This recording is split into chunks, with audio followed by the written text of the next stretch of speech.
This episode contains discussions of violence, strong language, adult themes, and potentially frightening material. Viewer discretion is advised. This program is for entertainment purposes only. Any true crime information discussed is publicly available through historical records and media sources. Welcome back, everyone, to Harlots of Spooktalk. Tonight, we have a very special episode for you, the true Valentine story. We're diving into where Valentine's Day actually comes from, their history behind the holiday, and how romance, religion, and tragedy all shape the day we celebrate now. But we're not stopping with flowers and chocolates. We're also stepping into the darker side of February 14th as we explore the infamous St. Valentine's Day massacre. What really happened in Chicago, why it happened, and how it became one of the most shocking gangland crimes in American history. And of course, this is Harlots of Spooktalk, so we'll uncover haunted locations connected to these events and lingering ghost stories and the chilling paranormal legends said to still surround these places today. So, whether you're here for history, true crime, or hauntings, you're in the right place. Don't forget to like, share, and subscribe, and join us as we uncover the truth, tragedy, and spirits behind Valentine's Day. So, welcome to Harlots of Spook Talk.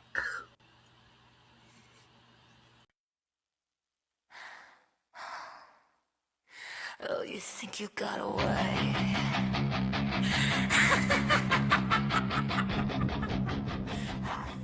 Okay, the story of Valentine's Day is a mix of ancient Roman festivals, early Christian martyrs, medieval romance traditions, and modern commercialization. We're going to go over that today. We have a two-parter, like we said. So, the truth is, there's just one clean original story for Valentine's Day. It has legend, religion, and cultural evolution. So, let's just get into it. So, the before Saint Valentine, long before Valentine's Day existed, Romans celebrated a pagan fertility festival called Lupercalia. I think that's how you say it. I'm sorry if I butchered it. And it's held every year from February 13th through the 15th. And the festival honors Faunus, which is, again, I'm sorry if I said that wrong. So, the Roman god of agricultural and fertility, and the legend founder of Rome. So, Romulus and Remus celebrated included rituals meant to promote fertility and purification, and in later accounts, young men would draw women's names to appear off the festivities, right? So, while historians Mm. they debated Mm. how romantic this festival truly was, and it's often cited as one of the early influences that later blended with Christian traditions. Now, let's get a little bit deeper. So, who was Saint Valentine? So, the biggest mystery is that there may have been more than one Saint Valentine. The Catholic Church, I'm sorry if you hear a little arp, arp in the background, that's my sister's dog. You just hear this arp, arp, Mm. arp. Um, so the Catholic Church recognizes multiple martyrs named Valentine or Valentinus who passed in the 3rd century. The most popular legend tells that Valentine of Rome, a priest who lived during the reign of Emperor Claudius II around 269 AD. So, according to this legend, Claudius believed unmarried men made better soldiers. He banned young men from marrying. Valentine secretly performed marriages for couples, anyways. So this is where it gets interesting. So, he, he would. Okay, I'm just gonna tell. so technically, I'm sorry, I gotta stop you. So it technically is a holiday for couples only. Right. So without looking Okay. at this script, I'm just gonna tell you. So what he would do is Saint Valentine. He would perform secret like marriage ceremonies. This was illegal back in the day, so even knowing that he could be arrested, he really believed in the power of love. So he would marry off these couples, and but finally he was arrested on February 14th. So there was another version that says that Valentine befriended and healed the jailer's daughter while in prison and sent her a letter signed from your Valentine before his execution. And so that's why it inspired the phrase that we use, like, from my Valentine, or, but Well, that doesn't seem happy at all. So why is it Happy Valentine? well, there is a dark side to February 14th, which y'all are going to get into. But by the 1700s and 1800s, Valentine's greetings became common. England and America, people started exchanging handwritten letters, poems, small gifts of gesture, and then the the revolution, sorry, made a mass-produced Valentine's cards more affordable by 1800s, and that's when companies kind of commercialized it. So now in the 20th century, you get candy, flowers, jewelry, greeting cards, and that's exactly what happened. So That's wild. I didn't yeah. know it started like all the way Mhm. back in the. Yep. I thought it was like a 1900s thing. No, Valentine's actually started with the pagan traditions. That's why I really like it. And then it also still has that medieval romance. Can you imagine, like, you love somebody so much, it's like this forbidden love, and you're like, okay, let's go get married, but don't tell anybody, shh, you know? So, No. why would you? I don't know. I think it's romantic. But, so let's get into the darker side of it.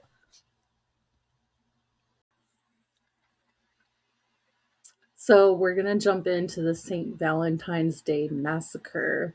Um, we'll just. I'm not gonna like. Girl, We're gonna just go get through into it. this. Don't overthink. Shut up.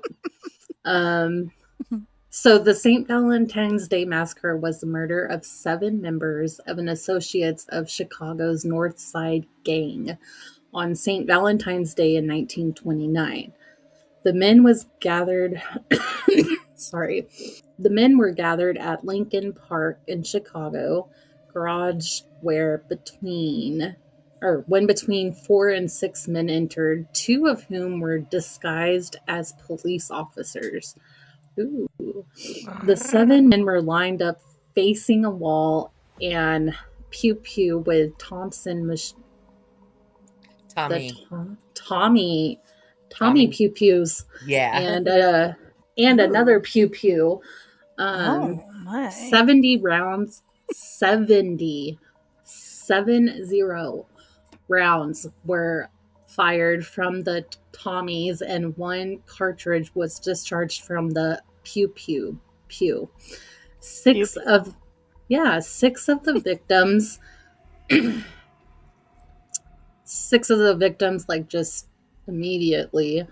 1 lived for a short while but refused to identify the killers. That's crazy. You know what that? So this occurred amid the competition for control of organized crime in the city during Prohibition. Police and historians have speculated that the Schmurders were an attempt to like just demolish the head of the North Side gang. George Bugs George Morin, I guess his nickname was Bugs, although he had not arrived by the time the attack started. The Northsiders were rivals of the Chicago Outfit, a criminal organization headed by Al Capone, and much of the speculation has focused on whether he was behind the Schmurders. I forgot about him. Oh man, it's been so long since I gotten into this. I'm sorry. So the police, the Illinois Attorney General's office, and the coroner's office all opened investigations into the Schmurders. Calvin, a pioneer in forensic ballistics, set up a lab in Chicago with his team and equipment. 2 cars likely to have been involved in the pew pews were found. Both had been destroyed, so police arrested several of the members in connection with the pew-pewing, but a lack of evidence meant none were charged. So that's what I don't like. It's just, it gets crazy. So in Mhm. 1935, Byron Bolton, who had been identified as a possible lookout, so he was just the watcher for what was happening. He was arrested on unrelated charges. But he confessed to being the lookout and said the murderers were Fred, Gus. Oh, there were two Freds: Fred, Gus, and Fred Burke, Ray Nugent, and Bob. Is that Carey? Bob Carey. I'm not going to butcher his last names. His accusation was supported by the memoirs of Wrinkler's widow, Georgette. I like that name. That's a pretty name. The accusations have been disputed by some historians who have suggested that the three-fingered Jack White and Tony were involved. I guess these are all just members. Mobsters. Yeah, Mobsters. they got some crazy last names and nicknames. Three-fingered Jack. Does that mean he only Oh has like? my. Yeah, you probably blew the other two off. That's not funny. Oh my god, my Anyway, mind is going to the gutter. I need to stop right now. We need to move on very quickly because I anyway, am. so this Um, was okay. So this all was associated with the Tommy in events like the St. Valentine Day's Massacre and the activities of John Dillinger led to charges in the gun control legislation in the U.S. with the introduction of the National Firearms Act in 1934. Um, so this massacre has been discussed in books, including histories, and depicted on television and film. So this is a very well known. It's popular. Um, so let me just we'll get into a little bit of each, I guess, the background real fast. Hold on. In 1920 is when the ratification of the 18th Amendment banned the manufacture, distribution, importation, and sale of the alcohol beverages in the United States, beginning the Prohibition era. So in October 1919, the Volstead Act, oh my gosh, sorry, defined an alcoholic beverage as any that contained more than 0.5% alcohol. We were Um, screwed. yeah, We were so screwed. I I can't do know, that. right? Sorry.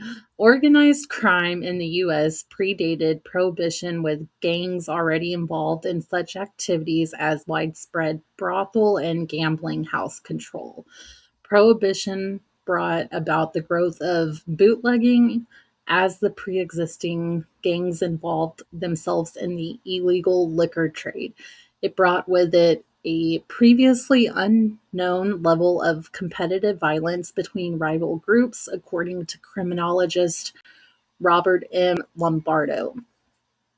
One study calculated that the homicide rate in Chicago, for example, rose 21% during Prohibition.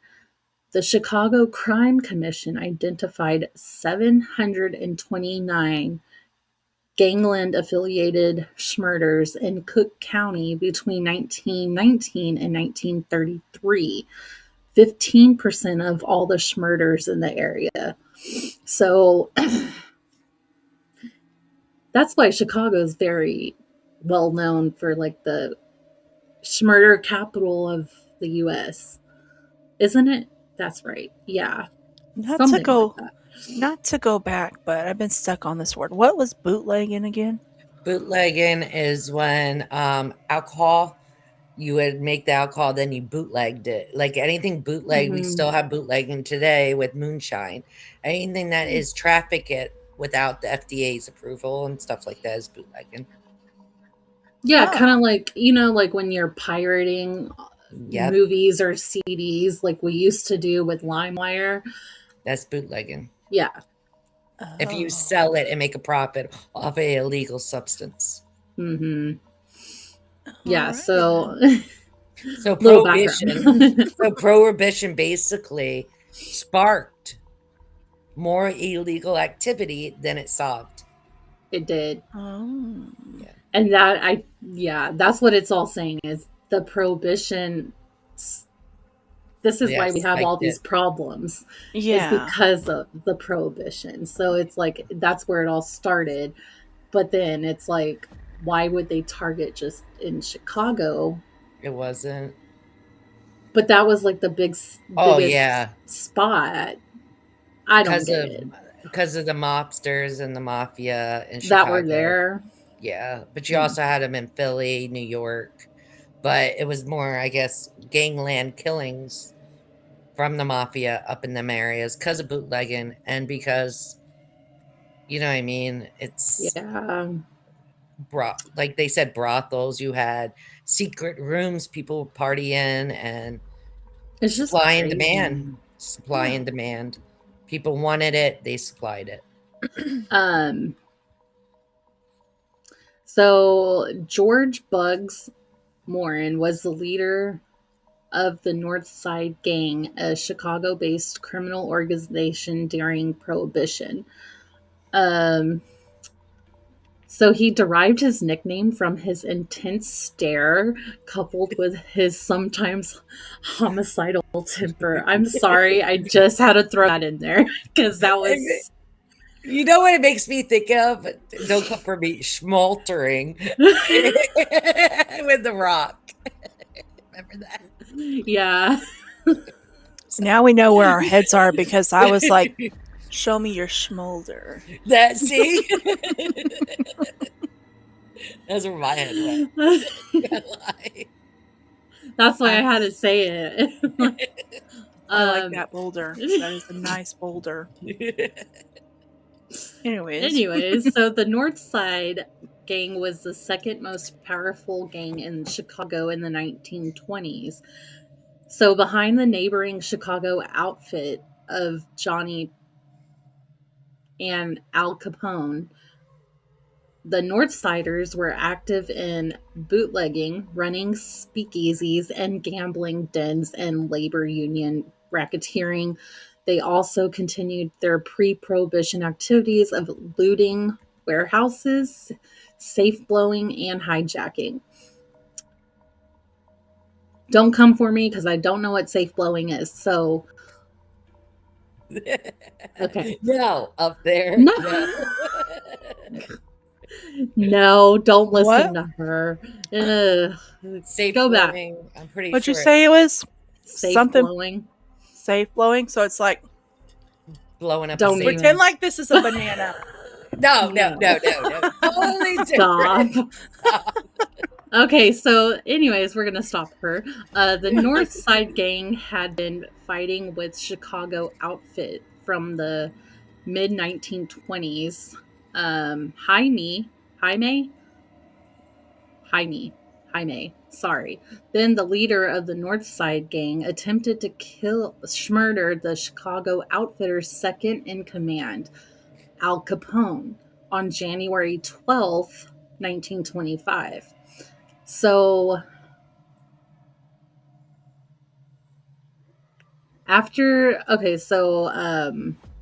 that's what happened with that. I'm just trying to get so sorry.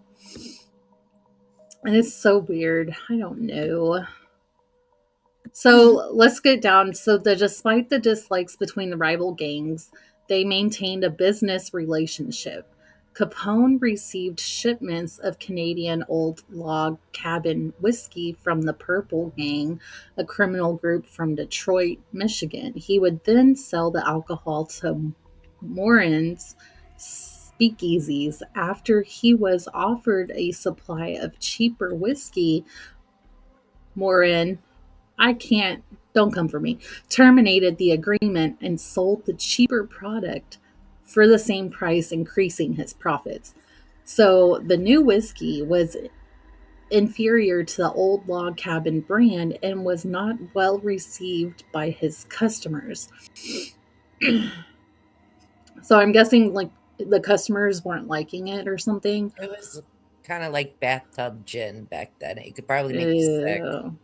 Yeah. Like that what is the cheap whiskey that we all hate?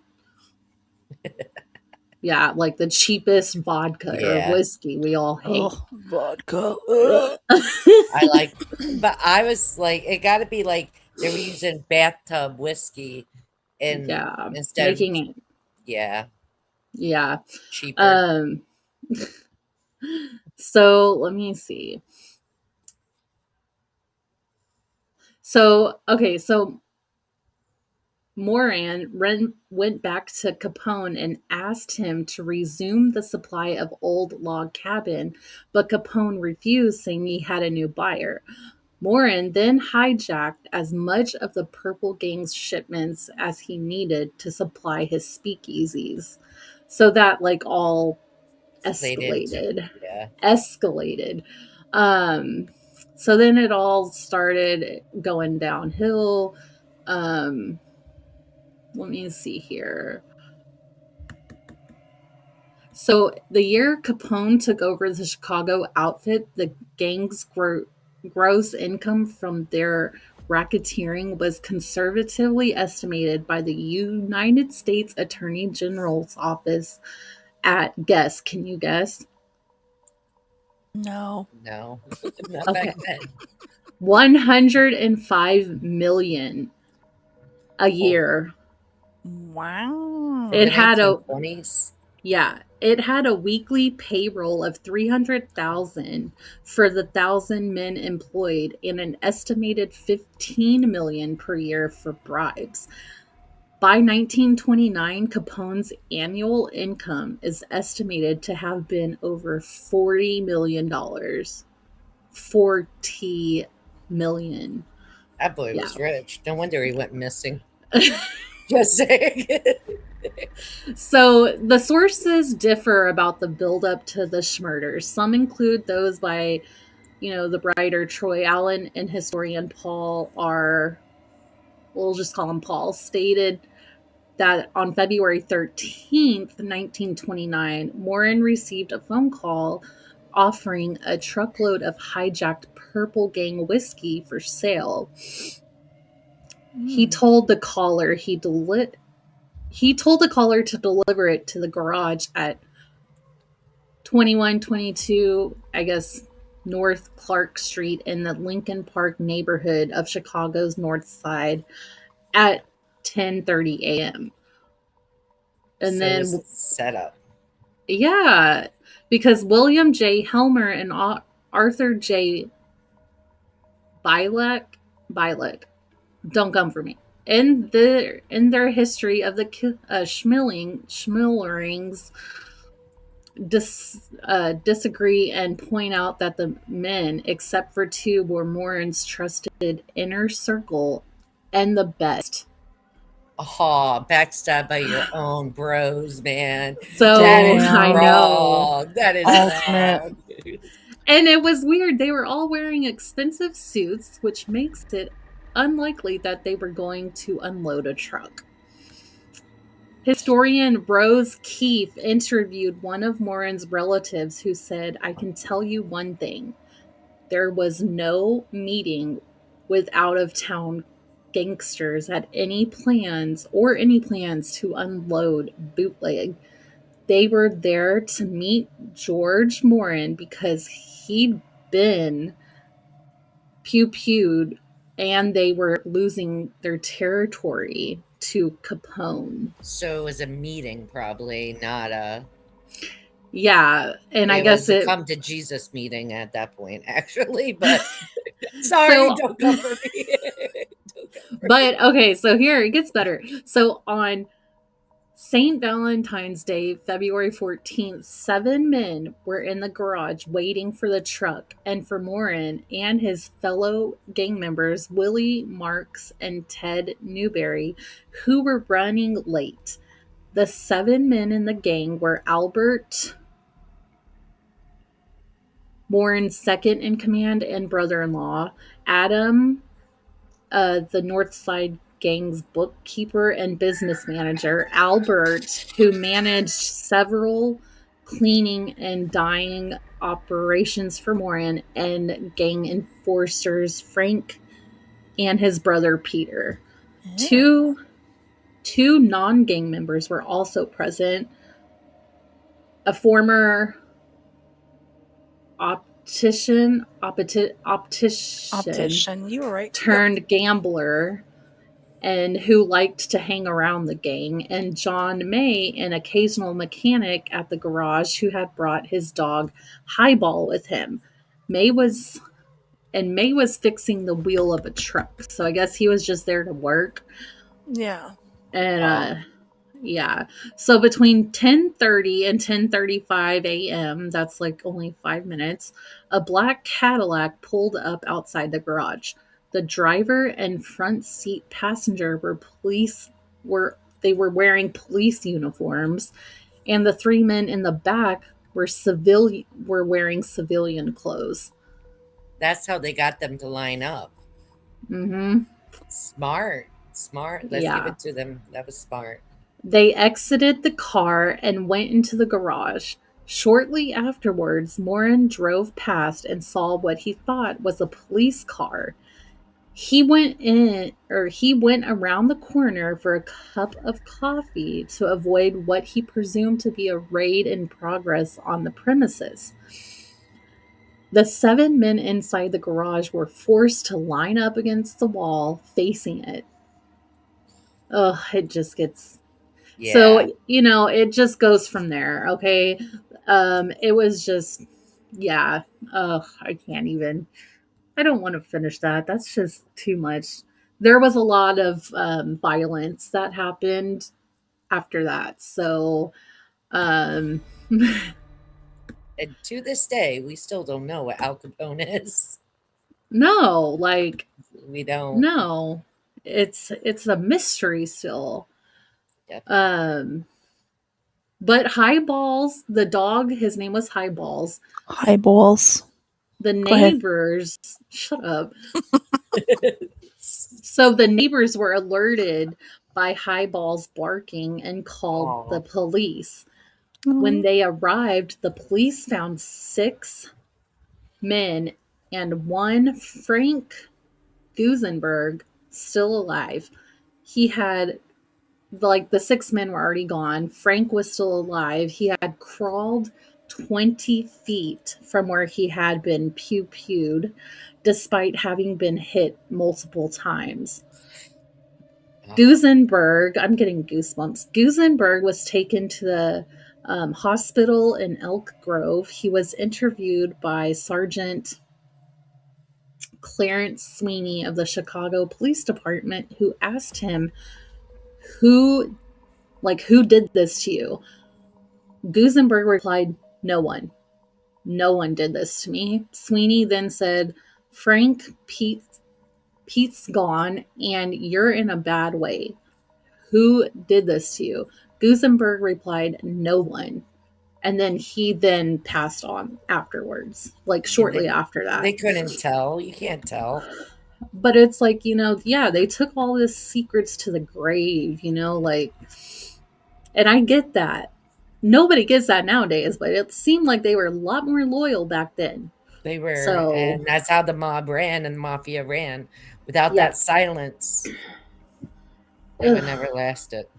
Yeah, and then this just blew up. Like, newspapers covered this, an investigation selling millions of copies, and then, it became the Valentine's Day Massacre caused, because of everything that happened. And I mean, who was involved? Yeah, it was the mobsters involved in all this.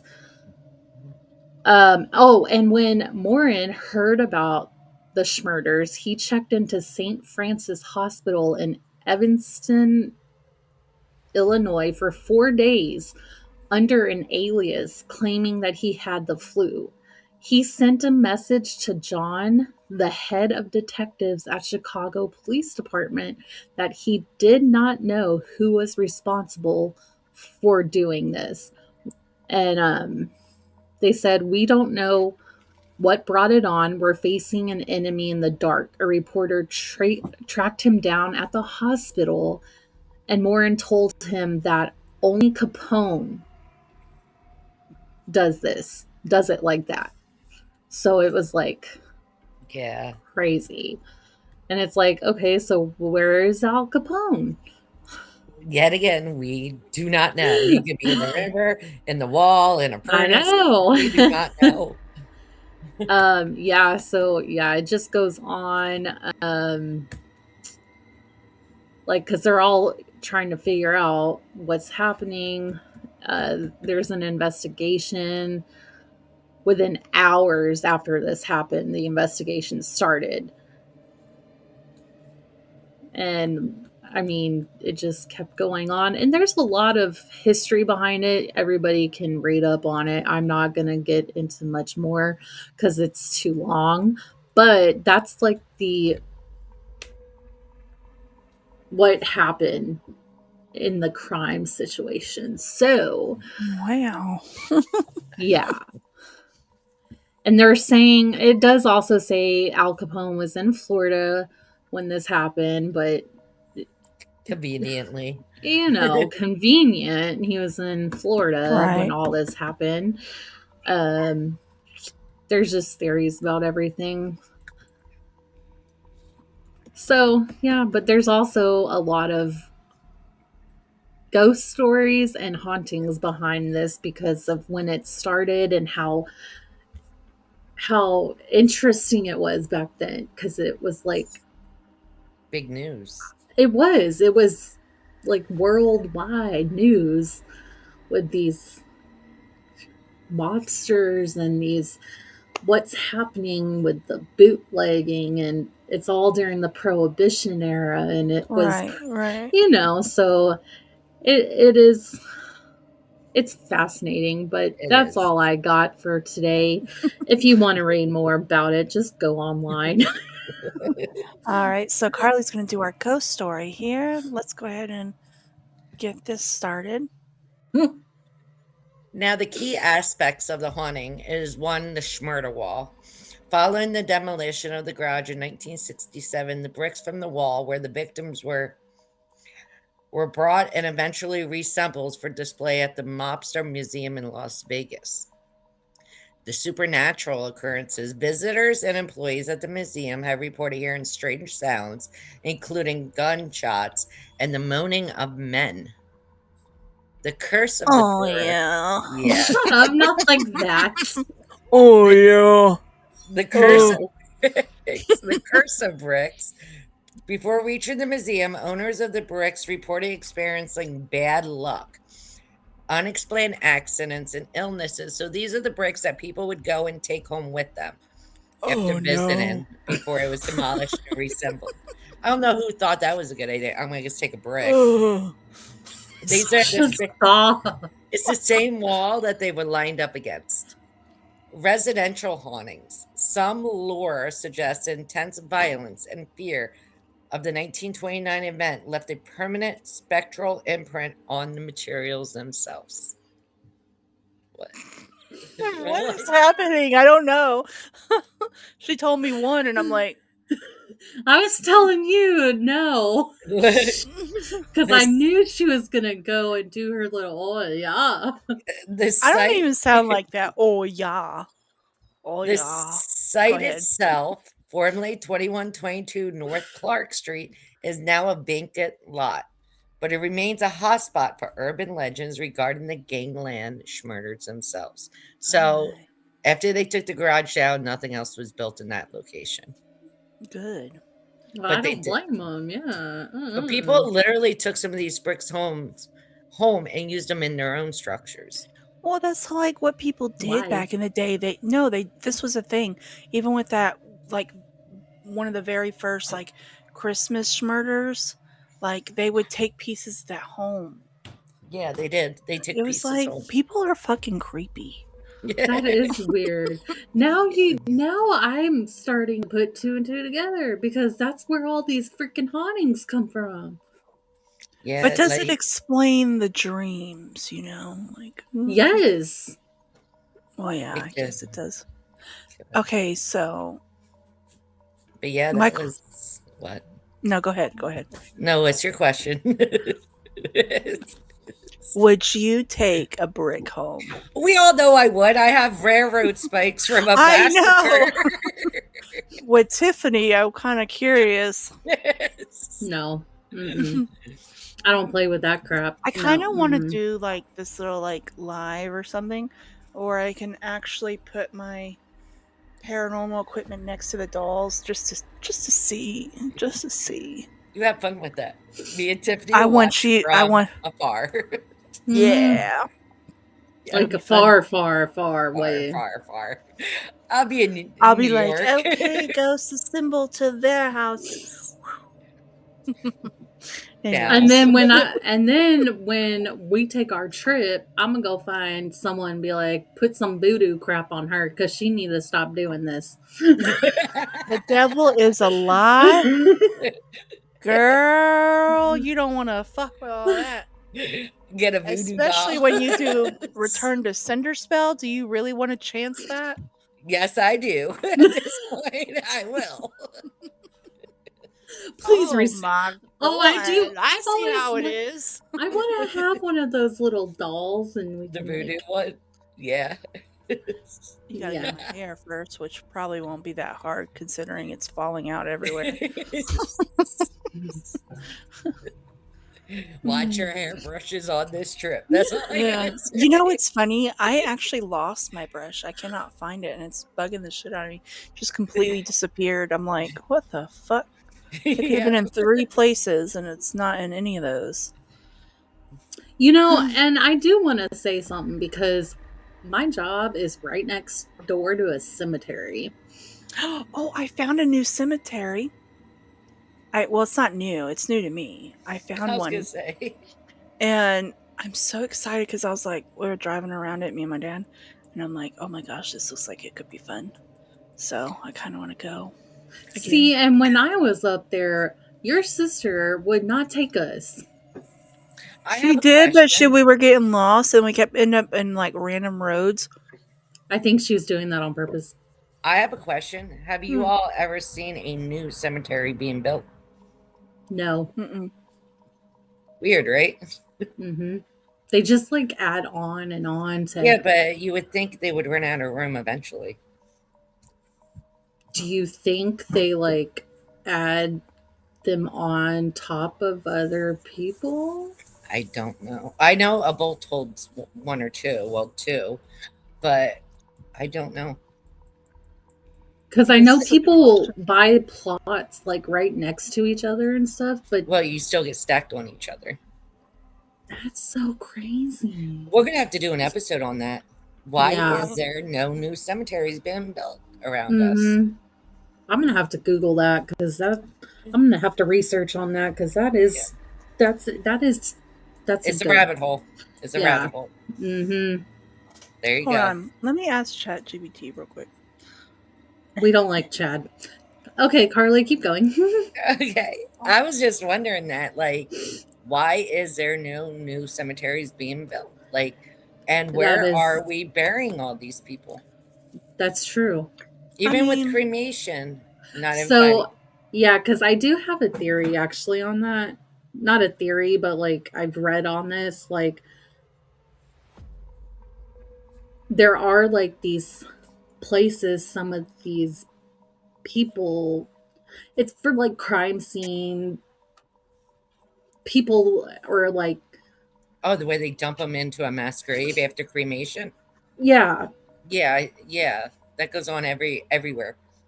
It's a mass, but but that still don't account for it. Not everybody gets cremated. no, but there's a lot. But what about like those people that like, I don't know how to explain it. I gotta figure it out later. Don't listen to me right now. And then how do they? And remember, when they do that, they cannot go back and redo anything. Once you're cremated and your body's dumped in a mass burial, and yeah, we have an island in New York with mass burials. If you want to get into that one week, it's a mass burial site and on an island that are unmarked graves for John Does, Jane Does, unclaimed bodies, and or They people that just can't take afford them it. to the. Island, and it's mass graves.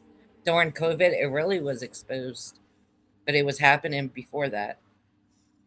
So we definitely have to do a hard dive on this. Yeah, because aren't there like like they're called farms, but they have.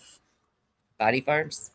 Yeah. Yeah, my middle son Ashley, when he was training, went to a body farm. That's what I was trying to think of. And then I was like, oh, well, you might know what I'm talking about because your Yeah, son's. Yeah. Okay. a forensic. Yeah. Yeah, we have That body farms. You can donate your body to a body farm. for them to like study and do Yeah, things. That'd be to cool. to further science on. I don't know. I feel like that's a little dark for me. I would love it. I don't want people picking and prodding at my You're body. dead. You're dead. I know you're gone, but it's like It's better I than don't being know. I feel like my ghost would be there, be like, ew, why would you? No, I'm supposed to be a tree. Ew, Leonard, don't look at me like that. Oh, you freako! I can hear your thoughts. Hello. Stop. Like, don't You're get done. frisky. You're done. Done. You're done. And then there would be like some lady named Brooke, and she's like judging my body fat, and I'd be like, how dare you? I hope you have 20 babies and you look bigger. I'm overthinking this, aren't I? Yeah, you are. I do want to be cremated and made into a tree. That's all. I don't want Leonard judging me or Brooke. I'm gonna put you in the sea. No, there's aliens in there. Why would you do that? No, I want to be a tree. You're gonna be in the sea with the mermaids. No, what if they're mean? You can't leave me in there by myself. Yeah, again. Like, I don't know Yeah, anybody. we'll visit you It's on like the beach. It's like being on my married. boat. Like visit you. If somebody by chance decides that they're going to bury me, which would be a horrible decision, you cannot leave me in that cemetery alone on the first night. You at least need to stay the night with me. No. Okay? Yeah. I swear, anybody buries me, I'm haunting them. I'm like, It's dark, it's cold, and I've been going by cemeteries with all this snow lately. oh no, I will and I'm haunt. like, they got to be cold. Mm-hmm. I'll haunt the both of you. So I'll be like, you need to tell them to unbury me and cremate me and make it into a tree right now. And then I'll just send you all these pictures of trees. Like, this is where my body should be. And be like, oh, and then you know what Tiffany would do? I bet you. I'm gonna like ride the rabbit hole in this. She'd be like, oh, that's a pretty tree. Oh, I bet you she's with me, showing me trees because she loves trees. No, I'm trying to haunt your ass so you'll unbury me and cremate me and make me into a tree. Okay. Now, if I did that, then I would go to jail for. I would be like, you need to talk to messing with somebody the right corpse. now. Yeah, we're not doing that. Okay, continue with the Just haunting find you. stories, please.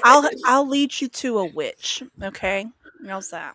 I'll lead you to a big, nice, witchy witch. You'll be like that guy Or on warlock.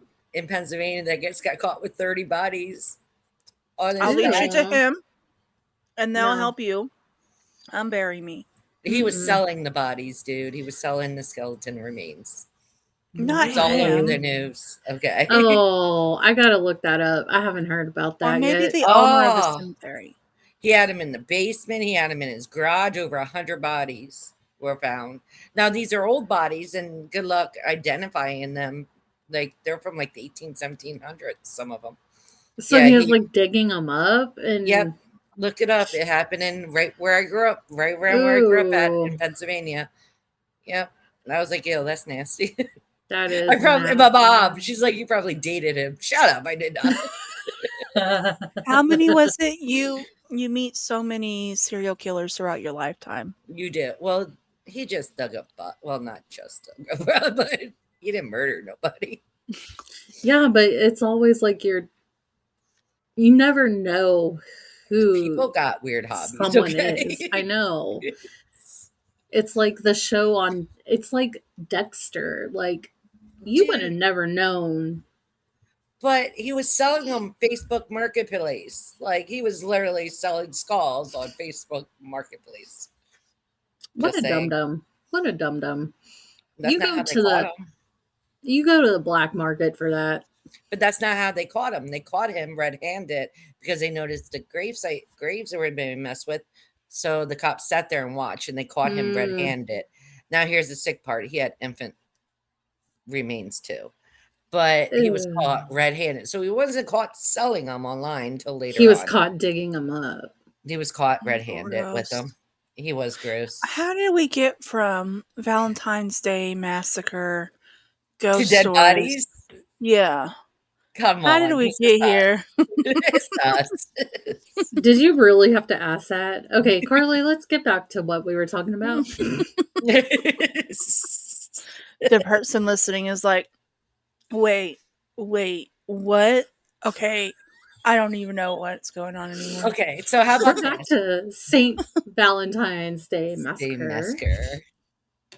So, what do you think happened to Al Capone's body, everybody? Why don't you leave it down in the comments?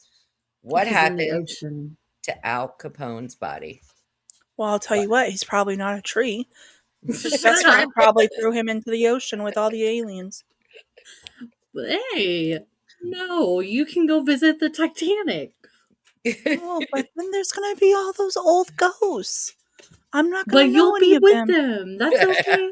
Hey, Jack. Hey, Jack, are you? Is it really you?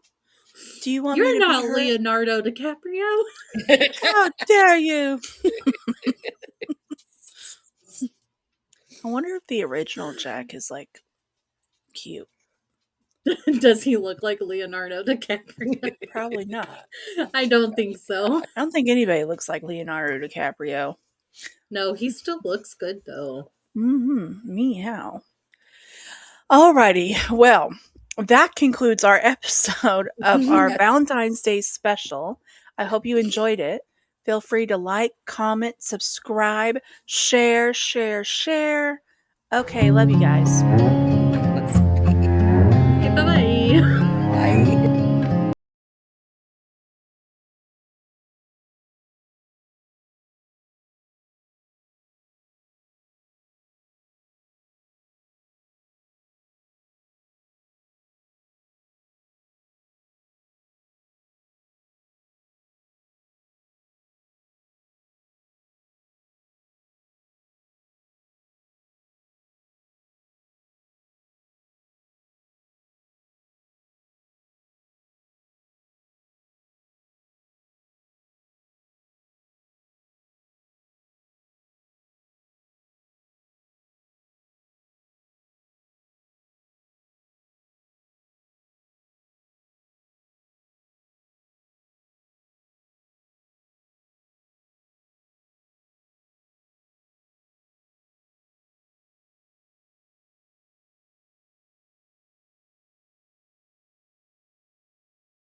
Hey guys, real quick before we jump back in, I wanted to share something we've been checking out lately. If you've been trying to get more nutrients into your routine but don't want to deal with a ton of supplements, Zio Life is really easy option. It's microalgae superfood that's packed with protein, fiber, vitamins, minerals, and antioxidants.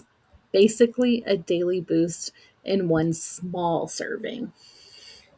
Yeah, and what's cool is you only need 1 teaspoon a day, and it supports things like gut health, energy, and even healthier skin and hair. It's getting tons of 5-star reviews because people actually notice a difference when they add it to their routine. And it's great if you're busy or on the go. You can mix it into smoothies, juice, or just water, and you're getting bioavailable protein, essential fatty acids, and nutrients that help support overall wellness and performance without a complicated prep. And plus, we've got an exclusive 30% off discount.